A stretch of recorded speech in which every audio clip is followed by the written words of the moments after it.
गतवर्षी राबवलेल्या गाळमुक्त धरण गाळयुक्त शिवार मोहिमेची यशस्वीता पाहता 1 फेब्रुवारी 2025 रोजी या मोहिमेचा शुभारंभ करून लोकसहभागातून ही मोहीम यशस्वी करावी अशा सूचना जिल्हाधिकारी जलज शर्मा यांनी दिल्या।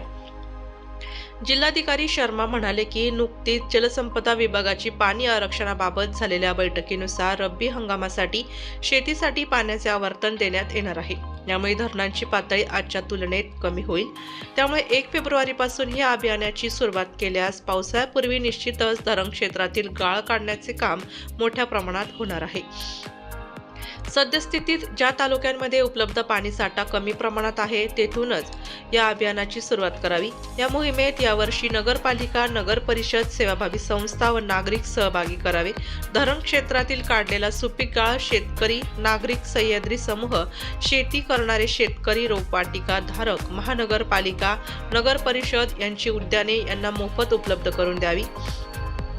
या मोहिमेची नागरिकांना माहिती होण्यासाठी व्यापक जनजागृती करण्यात यावी अशा सूचनाही जिल्हाधिकारी जलज शर्मा यांनी बैठकीत दिल्या। तालुका स्तरावर किमान एक गावातील तलावामधील गाळ काढण्याचे नियोजन, लोकसहभाग व संस्थेच्या मदतीने प्रत्येक विभागातील अधिकारी यांनी केल्यास यास गती मिळेल असे जिल्हा परिषदेचे अतिरिक्त मुख्य कार्यकारी अधिकारी डॉक्टर गुंडे यांनी सांगितले।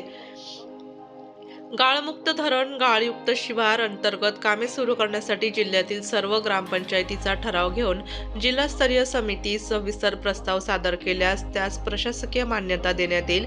तसेच काढलेला गाळ स्वखर्चाने नेणाऱ्या शेतकऱ्यांची अवनी ॲपवर नोंदणी करावी असे जिल्हा जलसंधारण अधिकारी राजाराम झुरावत यांनी यावेळी सांगितले। नाशिक लोकशाही न्यूज ब्युरो रिपोर्ट, नाशिक।